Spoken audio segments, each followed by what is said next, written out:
Picasso was a great artist throughout our whole time.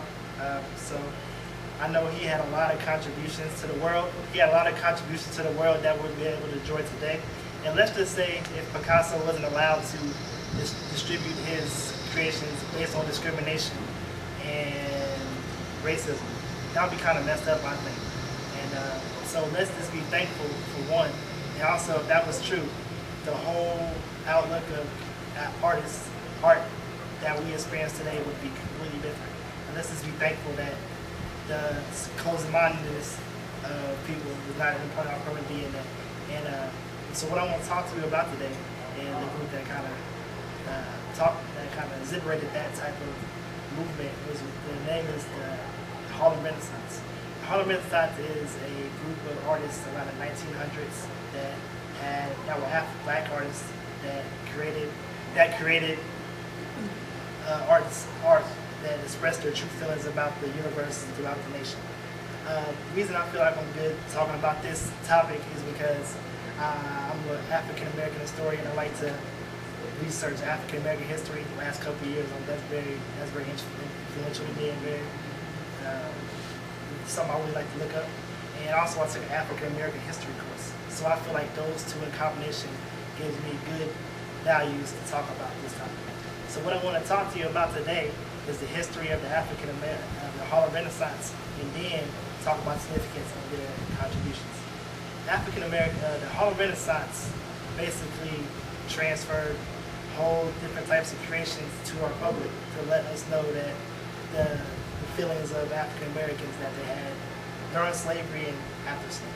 So what I want to talk to you about first, the history of the Harlem Renaissance. The Harlem Renaissance, it started around the 1910s and the 1930s, about a 20-year time frame, and their main location was in Harlem, New York. I would say around, the reason that we're located in Harlem, New York was due to the fact that during World War I and after the Civil War, they had to relocate to Harlem.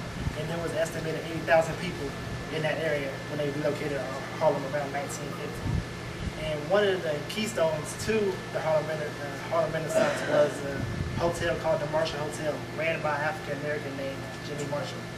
What that did was it allowed African Americans opportunities to express their feelings and thoughts and beliefs of the world.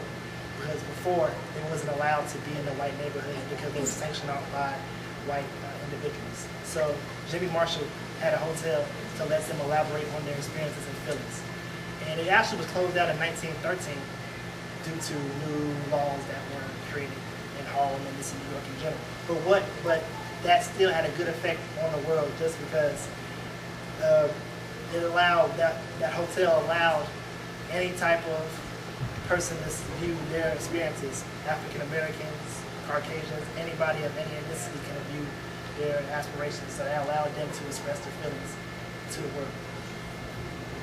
So now, black artists, and not just American, but all over the world, had a good contribution to the Harlem Renaissance. What they did was they created avenues and outlets for African Americans to express their feelings. And two key outlets was The Crisis, that was a newspaper African Americans created. What that did was it allowed black artists to give the daily news to what they want African Americans to view in the world. And also another venue was the Civic Club. The Civic Club, what that did was it allowed, basically had the same aspirations of the Harlem as the Marshall Hotel. It allows African Americans to elaborate on their true feelings. Now I'm going to talk about like I said, the Harlem Renaissance opened up avenues all over in Harlem to allow African Americans to talk about things that are important to them. And one key mindset that they all had was called the New Negro.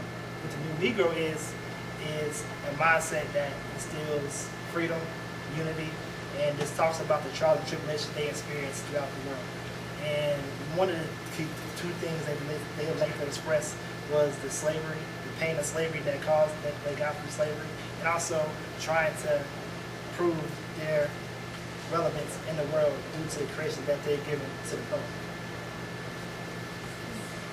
The masterpieces the masterpieces of these of the Harlem Renaissance, or also known as the New Negro Movement.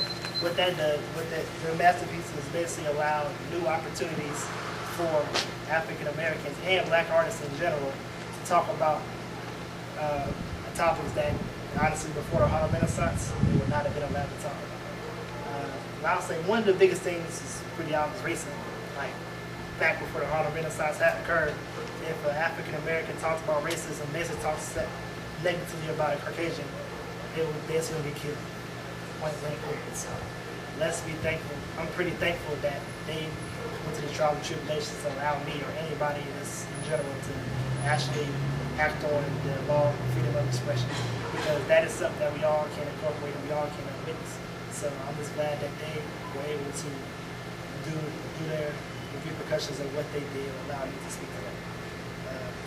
So the current African Americans now, like I said, they also are not viewed as stereotype or not profiled like they used to. So say back then I would have been labeled as a black artist. You would have been labeled as a small artist or your ethnicity. So what would have happened is our art wouldn't have been viewed in the same type of vision as everybody else's. But now, ever since the Harlem Renaissance and the Negro movement, all of our art is actually viewed in the same spectrum. It's viewed in the same museum. Basically what that means is, I know equality is very important to me, and I think it's very important to everybody. And I think that's one of the biggest goals that the not the African American, but the Harlem Renaissance achieved with their trial and tribulations. So what I'm going to pass out today is I'm going to pass out like some poems from two great people that was part of the Harlem Renaissance. One was Claude McKay. He was a Jamaican-born poet, and like I said, he also, what he instilled in the community was the values of the New Negro, Harlem Renaissance, the whole perspective of his movement, basically allowing him to elaborate and talk about issues that concern the African American community. And another person that actually had the same qualifications and the same aspirations as him is an individual named Langston Hughes. So Langston Hughes followed the same type of aspirations. So I'm going to pass that information out as well. So those are two great artists that contributed to the the Harlem Renaissance. So and made the life that is good for us today. What I spoke to you about today, I illustrated the history and the significance of the Harlem Renaissance, Harlem Renaissance, through expression of what they did and the contribution they did to the public. And how I did that was I presented, like the handouts today, is illustrated their significance and illustrated their creations that they gave to the world, illustrated their creation they gave to the world. So that was another thing that I demonstrated today.